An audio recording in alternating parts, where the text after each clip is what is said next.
There are a lot of great videos on Urbanist YouTube talking about the types of housing we should be seeing more of in cities, like transit-oriented development of apartments, small lot subdivisions of townhomes, or even missing middle density in suburban areas in order to infill them and make them affordable for younger generations to stay in their neighborhoods. But what I've noticed is that there aren't many videos breaking down in any particular city the exact obstacles that are standing in the way of more housing. So I wanted to make a video ranking and describing all the sorts of issues that I see in Los Angeles so that everyday residents can understand the disconnected factors that contribute to their high rents or inability to find a cheap home to start out in. This tier list is going to rank from the very top, the biggest issues, all the way down to the least but still impactful issues, so that you're armed with something and some knowledge to use against our politicians that are making it very tempting to leave the state right now in order to just afford cost of living. And one more thing, whenever an issue can't be solved solely by the city of LA by changing something politically or in our ordinance system, I highlight it in a red text box to indicate that it's something that the state also needs to step into to help fix. Starting from the top at S tier, we need to talk about a misguided and misconstrued ballot measure called ULA. What is it? Well, it was a ballot measure that was marketed as a mansion tax when it was passed by voters in 2022, and it imposed a 4% fee on any mansion, but also any multifamily apartment building whenever they were sold over a value of $5 million. And the fee doubled to 5.5% whenever it was over $10 million. This has massively discouraged the new investment or building of apartment buildings and has contributed to a significant percentage of the reason why many new buildings aren't going forward, according to studies done on this and the talk of developers themselves whenever they discuss this issue. So what's the solution to this first S-tier problem? Well, I think it's simply to amend it via another ballot measure or by the city council if they can do that by themselves to make it so it's only applicable to actual mansions. Only 12% of this tax's revenue is even coming from apartments right now, so if we exempted them, it would still raise hundreds of millions of dollars of needed money for affordable housing. Moving on to the other categories in S tier, out of all the concepts I'm going to be explaining in this video, these two are probably the easiest to explain to anybody. We simply take too damn long to permit things in this city. We have what are called a long plan check process and a long entitlement process. And compared to other cities across the US, this has been legendary in LA for stymieing and slowing down so many developments. The entitlement phase is pretty much the ask phase when you ask city planning to permit your building, and the plan check phase is basically the process phase when you go through the building department to get your electrical, plumbing, and grading and building permits issued.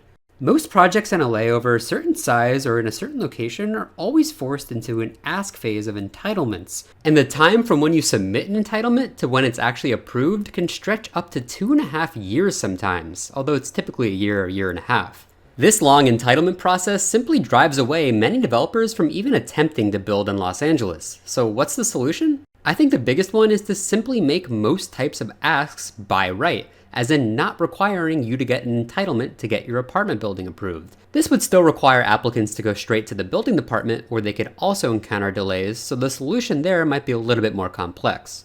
But it could include hiring way more staff and spending the millions we would need on that, automating part of it with AI, or even allowing something called self-attestment, which is when architects and contractors are allowed to begin work right away without the city pre-approving sheets of paperwork and plan sets. The city has actually just allowed people to do this for the fire rebuilds, so we should extend it elsewhere to speed up approvals. Going back to the tier list, the most logical thing to talk about next, after discussing the long plan check and building permit process, is the individual delays and poor customer service that our individual departments bring on in that process. Like other major cities, LA has multiple departments handling building requests. You need to get everything cleared with the energy department, traffic department, engineering department, housing department, sanitation department, street management department, and planning departments. And this is all on top of the building department, which is the main place that handles your permits. What's unique about LA though is the particular slowness and just kind of ineptitude that some of these departments show. It doesn't take many instances of asking someone a very basic question only for them to say, I have to ask my supervisor, and then take days or even a week plus to get back to you before you end up concluding that you simply don't want to build in this city anymore and deal with these departments. Unfortunately, the main solution to this problem is a really tough ask. We'd have to change our mayoral system to run as a strong one, where the mayor of LA would have way more direct control over these subdepartments and be able to lean on them to make different decisions more. But because this is such a tough nut to crack politically, I want to move on to a bigger S-tier problem that I would argue is one of the easiest things we could just solve now. We're not upzoning any single family home areas right now. What that means is that 73% of LA, which is zoned to only allow single-family homes, hasn't been changed at all recently, even near transit stations where there's just hundreds of homes next to it and no areas where there's new apartments being allowed in. In fact, the city just passed a plan to meet state compliance for new housing that excludes these areas. The plan is going to force virtually all new housing into existing commercial and multifamily zoned areas. The problem with that is that it's going to lead to so much more displacement of existing renters when their buildings are demolished for bigger and newer ones.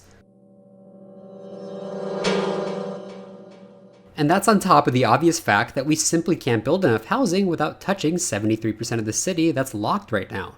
So what's the solution to this? Pressuring the city as much as we can and demanding that they add back in at least some wealthy areas near transit that are zoned for single family to be flipped and formed into districts where there's mixed-use developments, affordable housing, market rate housing, and new dense districts with mixed uses and more third spaces to make people feel whole and really part of a city and not just a sprawling suburb. Allowing more upzoning isn't the only easy solution though on this list, and going back to S tier, we need to talk about two other ones that can really quickly be changed. What I'm talking about are two extraordinarily high fees that are disincentivizing maximal development and more units. Starting with the high park fees, these sound like what they're meant for. They go towards the building, maintenance, and acquisition of new areas for public parks. And it's a great idea to have this law and this tax, it's just that the $8.3 thousand they're charging per apartment unit is extraordinary. So if you're trying to build, say, a 100-unit apartment building, you're looking at $830,000 just going to this fee alone. And even worse, if you're building for-sale family homes instead of apartments, this fee nearly doubles to $17,000 per unit of housing. The other fee we need to talk about are called linkage fees. It's a fee that the city passed in 2017 on new market rate housing units. The way that these are structured is basically different tiers depending on how wealthy the area is that you're building in. And for the wealthier areas where we should be incentivizing maximal housing so that people can live near work and not have to commute far,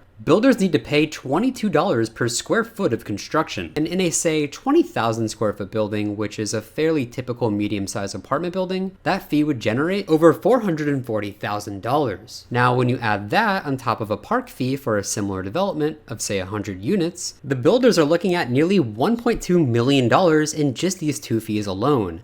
But now it's time to move to some more interesting issues than fees. Going over this tier list again, I want to talk about the Coastal Commission next, because this is an agency which is notorious for holding up the types of developments we should be seeing on our coastline. And by that, I mean large towers so that people can afford to live in the most climate resilient area in our city. And I'm not talking about the actual coastline along the ocean, I'm talking about the thousands of feet inland from it that the Coastal Commission has jurisdiction over. Right now, they have discretionary review authority over almost anything, and they take years to approve and fight with developers over simple requests to add height if it might block someone's view in some really particular corner of some part of the city. An egregious example of this is when the Coastal Commission fought an 8-unit building that was nearly a mile away from the coastline. It would have included a couple of affordable units, yet they still struck it down because they said the 41 feet in height that the roof would be out of conflict with the character of the neighborhood and potentially block scenic resource views. This is the kind of thing that is outrageous when you consider the fact that this region is the most desired to live in Los Angeles, and if we allowed mass multi-story towers, affordable housing would pencil out a lot more and people would be able to actually have views of the ocean with relatively cheap rents, a social benefit that's way better than having just a few rich people live in single-family 20-foot, 25-foot homes along the coastline. The solution to this is to simply reform the Coastal Commission on a state level, because that's not something the city of LA can do, to make it so that they don't have discretionary review authority over really anything except for stuff that's really close to the shore or that will be an obvious environmental detriment to the coast, like a new offshore oil facility or a massive industrial plant on the beach or something like that, not a moderate sized or even tower or residential building that doesn't harm the environment. I ranked the Coastal Commission in A tier in my tier list only because they don't have authority over many other projects that aren't related to the coastline. If they did, they would certainly be beyond S tier in their level of impact. But to get to some of these others in A tier, we need to talk about the ease in which people can appeal projects that are approved by the city. It's incredibly easy to appeal an approved project if you don't like it as a neighbor, and take a look at what that often looks like after months of delays to even get to this hearing. Why don't you get your developer sponsors to build in the desert where there's plenty of space for you to build whatever the hell you want? Typically, these appeals are launched by NIMBY neighbors or people who just cannot stand development next to them, and also occasionally union labor groups who use it as a tool to get developers to hire them onto projects and pay prevailing wages. In any case though, these appeals always delay projects' issuance and final approval for many months at a time, adding a level of uncertainty to developers and increasing the risk exposure they have for financing as things continue to increase in costs when they wait longer. The solution to this appeal issue is pretty obvious. We should simply not allow appeals for most projects under a certain scale. If we're talking about something that's going to add thousands of units of housing and is such a giant development that it's going to truly reconfigure a whole block's worth of land, then sure, let people appeal it to give them some sense of democratic control. But ultimately, because the city council waives almost all appeals that it receives, it's just a waste of time anyways, so we should really limit them as much as we can. Moving on in my tier list, I want to talk about something in B tier that might not sound that important, but actually really is. And that's called massive DWP transformer staging requirements. What does this mean? It's basically when the energy department mandates that developers set aside a very large area along the primary frontage of their building to be used as a permanent staging area for an electrical transformer. Unlike in other cities where this is almost always placed in the rear of the building or along an alley if it's accessible, LADWP prefers that you put it in front of the building and that you stage the entire thing on your own private property. This is horrible mainly because it results in the loss of potential units when it's forced to be done on private property. The developer can't add a couple additional units above this space because it needs to remain free and clear. And another really bad thing about this is the staging requirements are so wide that it often necessitates the developer to remove street trees or on-site trees that would otherwise have been protected or remained on site when the new development occurred. This often results in barren street frontages where the electrical transformer is just sitting there in plain view with a few bollards around it and maybe pathetic shrubbery trying to conceal it. The solution to this issue has been well known, and architects have been pressing the city for nearly 12 years now to fix it. But the city keeps ignoring these architects' recommendations, and it remains one of the best examples we have of how unserious this city is. And on that note, we need to talk about the last item on S tier that I haven't gotten to yet, and that's the city being completely unserious about the state's new housing laws. Over the last few years, the state has actually been doing a pretty good job of mandating new housing in different cities. They've passed laws allowing duplexes in single-family zones in some really limited circumstances. They've eliminated parking requirements for new buildings near transit. And they've passed a whole bunch of density bonus laws allowing you to build taller and denser in exchange for affordable units. But each time that one is passed, LA likes to do something where they quote-unquote interpret it by issuing their own memo describing how the city is going to implement that law. And while these often have to align very closely to what the actual state law says, the issue is that the city takes many months to interpret this. In this example, Senate Bill 684 is noted as taking to effect in July of 2024, but this memo was only issued on October 9th of that year. So many months went by when developers were just left with waiting for the city to interpret the new law that was already available for them to use. This has delayed many projects and caused developers to pull their hair out seeing a new state law that should allow them to do something, only for city staff to say, well, we haven't checked in yet with our supervisors on what that quite means exactly.